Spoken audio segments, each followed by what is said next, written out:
to share some information with us on some of the interpretation and misinterpretation. So Kantha, if I could ask you to turn your camera on and join us and share your screen. Oh, Kantha, you are on mute. There you go. Thank you, Tracy. Thank you. I'll hang here for a second while you're sharing your screen. And if you need our team to help you, we're ready to go.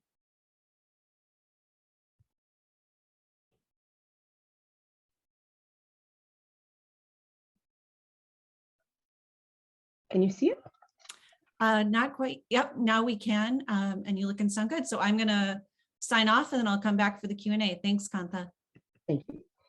And as Len just laid out, explorations of how these microscopic communities that inhabit the human body might contribute to health or disease have moved from the obscure to ubiquitous.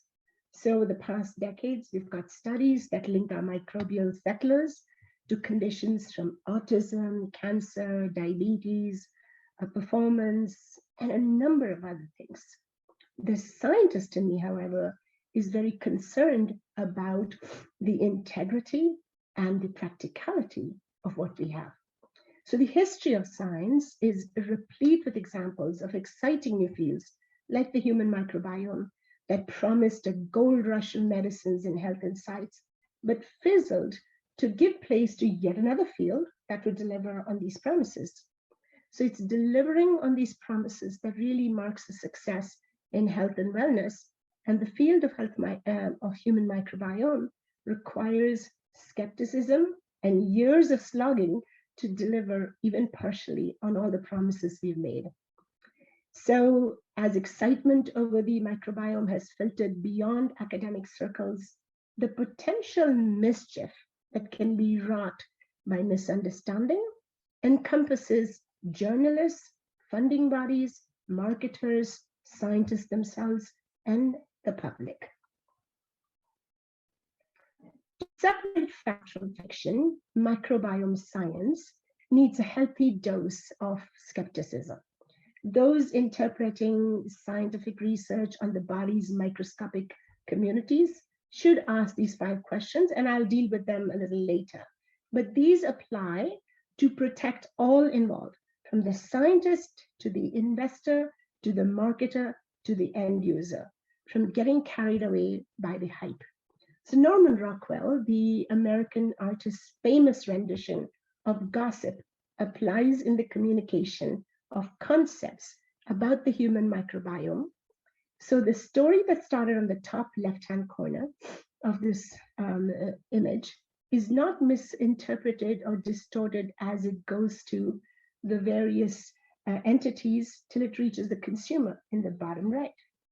So what are we up against in conveying the science and market trends about the human microbiome? To put things in perspective, it was only in December 2007, 4 years after the completion of the Human Genome Project, that the Human Microbiome Project was conceived as the second Human Genome Project.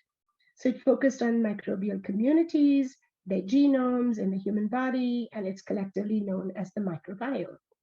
Now, research into the microbiome dates back into the 20th century.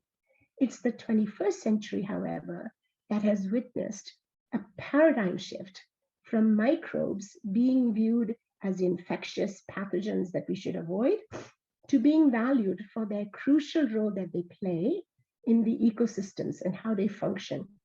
Everything from the ocean to the human body.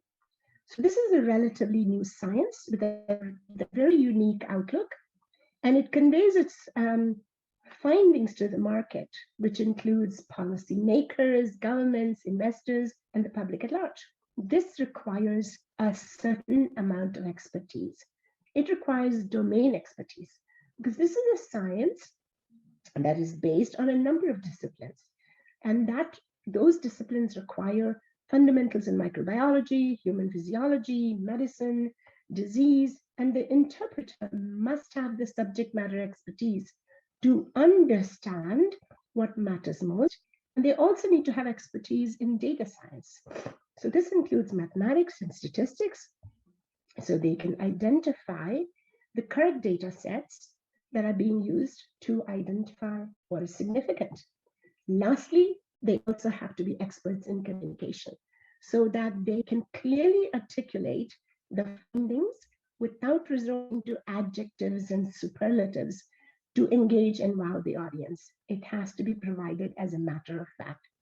Sensationalized studies on microbiome, coupled with marketing misuse of the term, from fanning the flames of global skepticism and the industry, must do better to ensure that the scientific information, research findings, the trend data are tempered with integrity, pragmatism, and with the view of working together to advance this important category instead of letting it fizzle in the hands of the overzealously greedy few. So that brings us to a very simple matter. How do people learn about the microbiome? Well, it's not a part of the high school curriculum or even the undergraduate curriculum for the majority of the audience. In fact, even the fundamental disciplines of science, technology, mathematics are not a part of the curriculum for a majority, unless they're in STEM courses. But excitement has infected the public imagination with journalists and publications shouting about the microbiome. Microbes maketh man and woman. That was on the Economist cover. We are our bacteria, New York Times. Some scientists have asserted that antibiotics are causing a great extinction of the microbiome, and there are dire consequences of human health. And there are companies that are offering personalized analysis of the microbial content of fecal samples, of buccal samples. And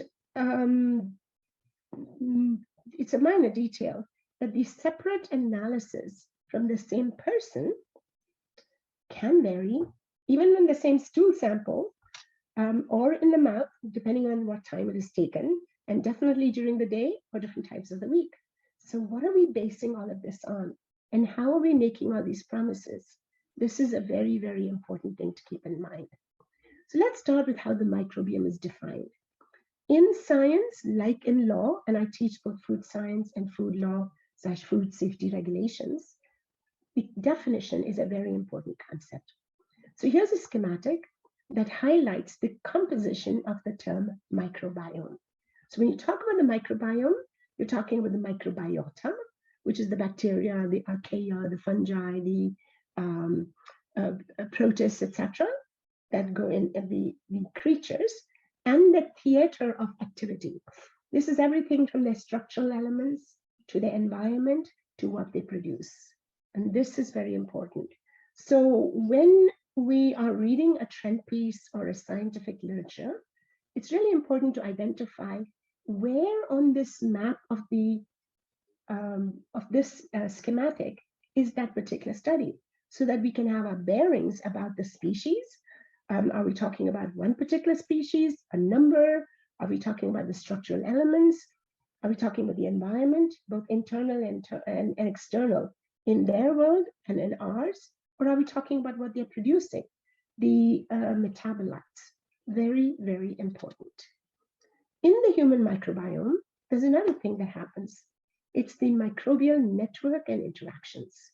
Microbes interact with one another, and these symbiotic reactions have diverse consequences for the microbial fitness, for population dynamics, and functional capacities even within the microbe. So to say it very simply, it really means that, so you can have microorganisms of the same species or different species that are interacting with each other. These interactions can be between genuses, genera, families, and domains of life.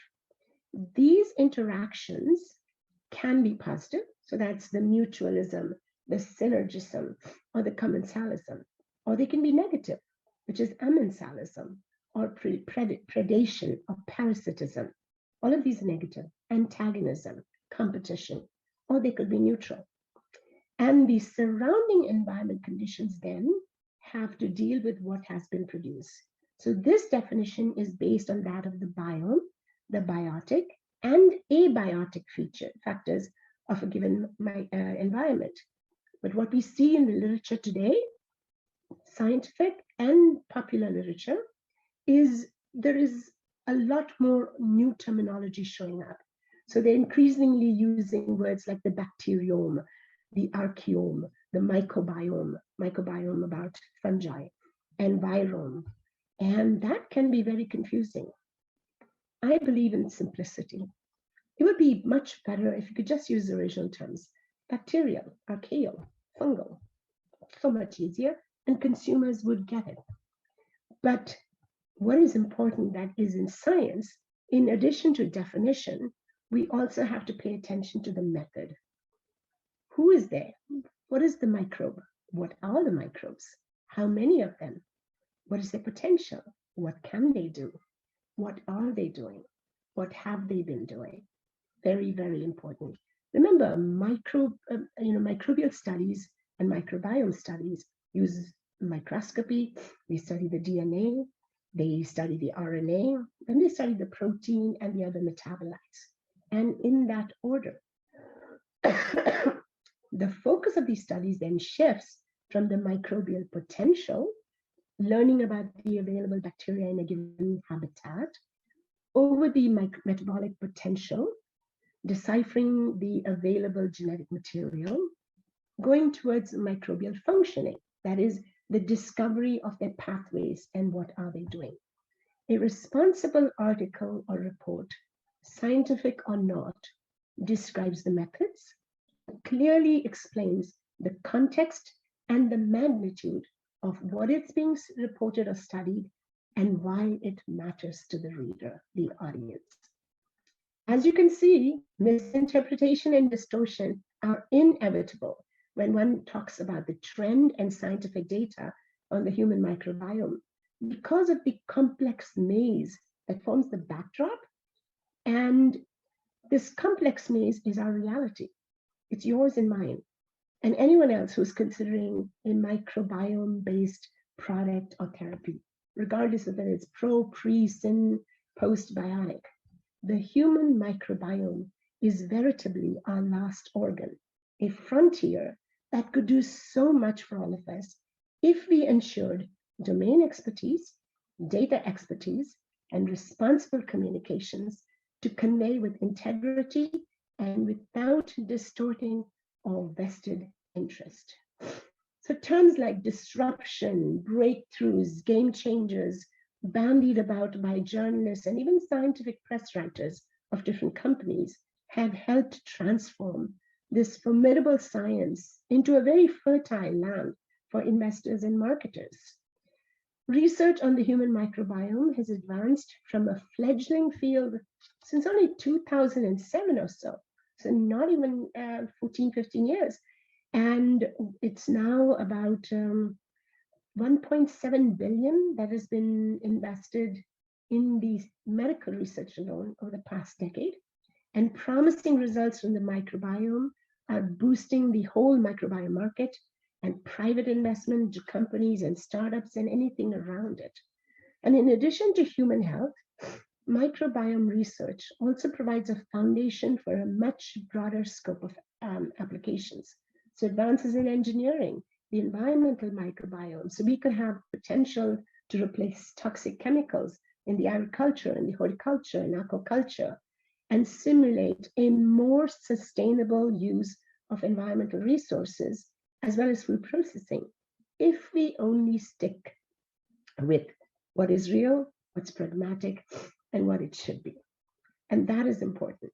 So I saw a recent statistic about agricultural products based on, where did I see it? Yeah.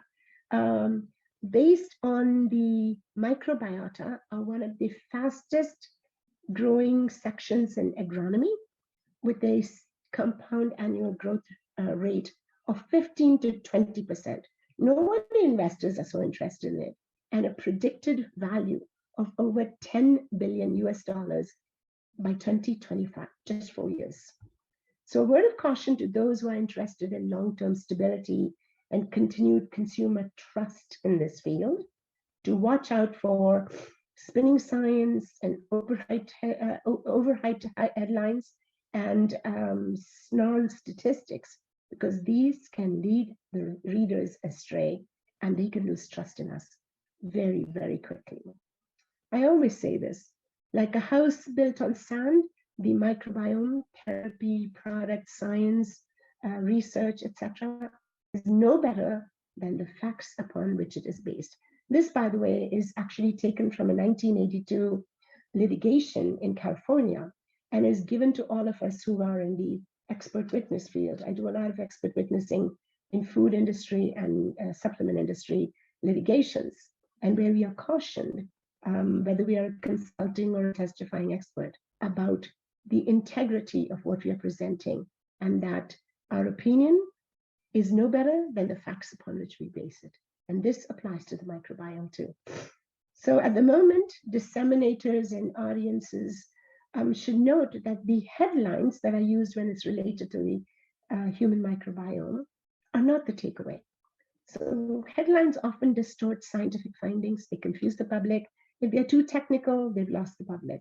But if they are translated and turned into something that can collect more eyeballs, as they say, attracting more readers, then it's a faulty headline more often than not. It's a flawed story and a puffy PR piece. And this, by the way, is not just from mainstream media or aggregators, but also from research institutions, which are then repackaged, a little more distortion, by news aggregators and health and lifestyle blogs.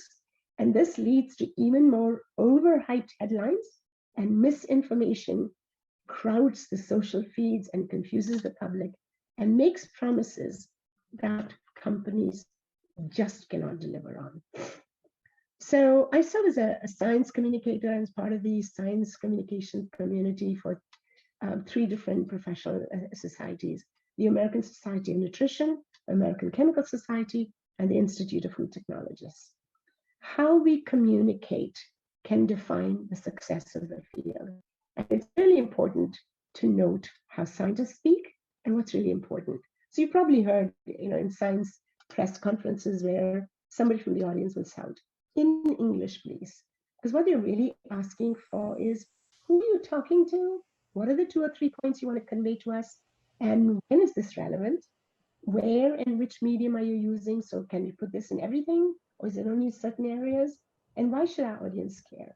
And how does this solve something?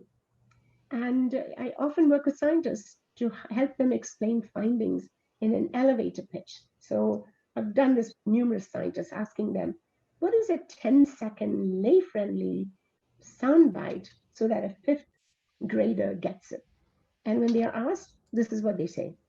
They start off with statistically positive linear trends, risk association, multivariate Cox regression analysis, different types of clinical studies, and relative and absolute risk, blah, blah, blah. And you pretty much lost everybody.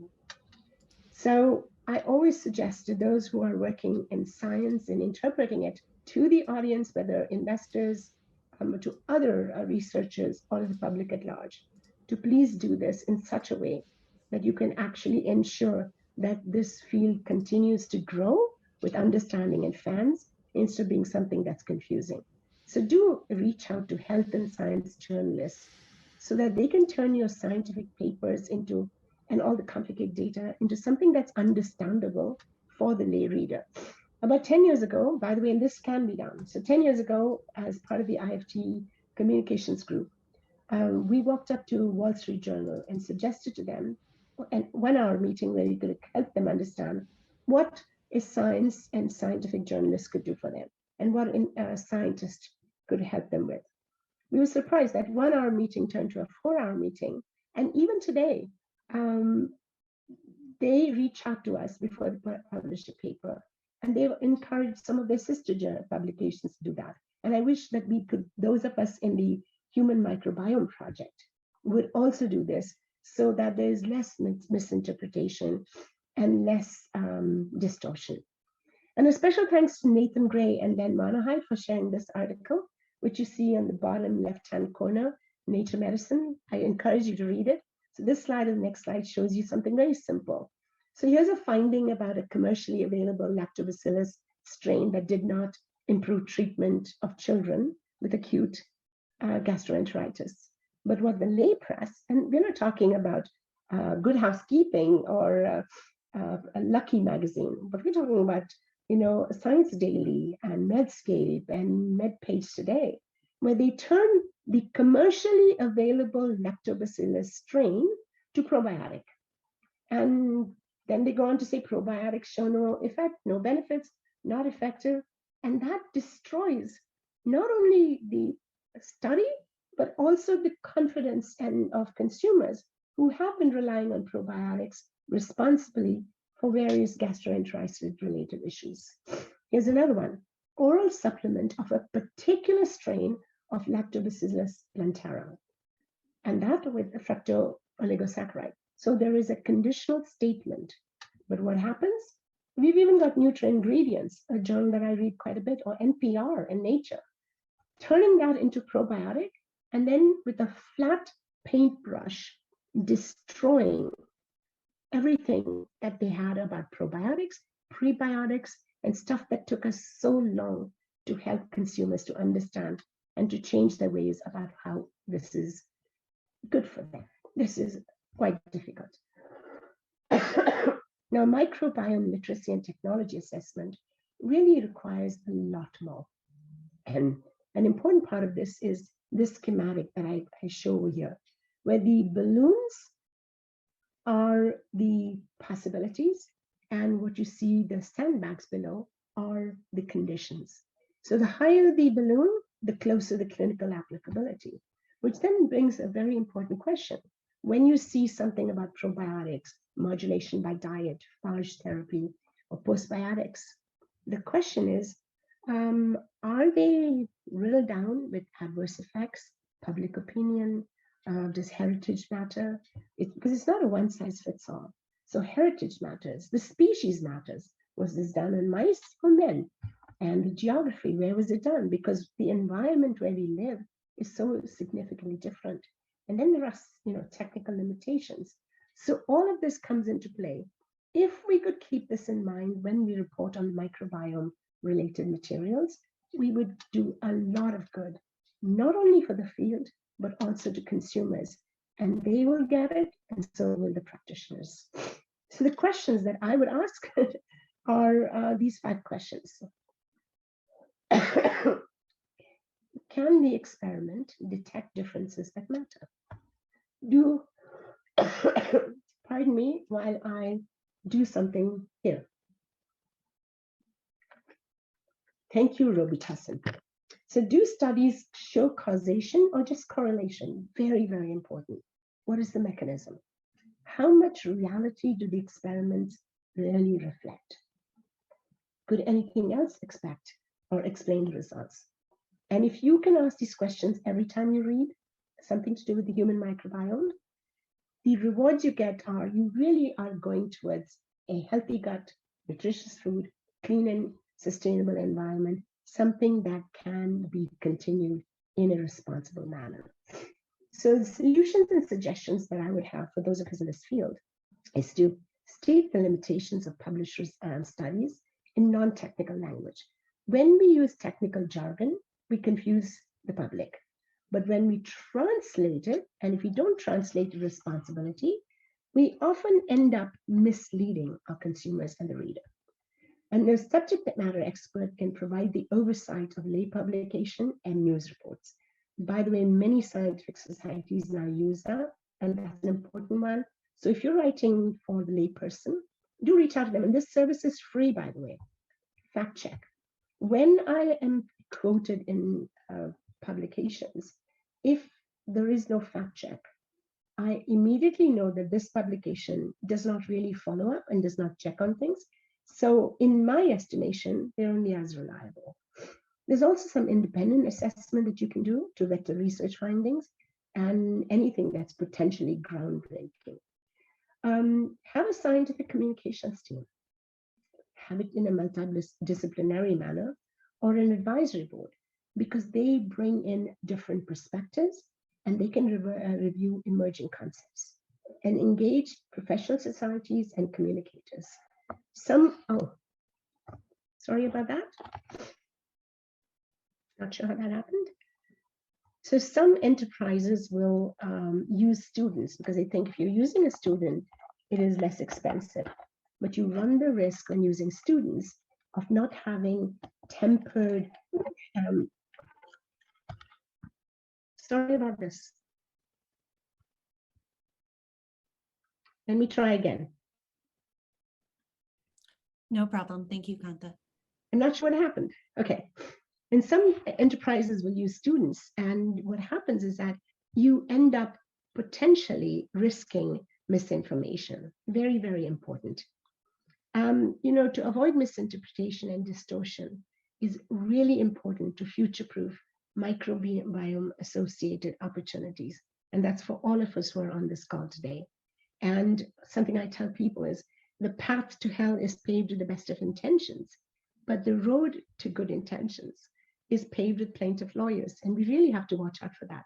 So given the emerging role of microbiome research in health and disease and the promises it makes and the relief that it can provide to so many, it is imperative for responsible stewardship. And responsible stewardship is about communicating scientific findings and trend data without misinterpretation and distortion to prevent harm to the public. Simon Sinek actually sums it up really well. It doesn't matter how much we know.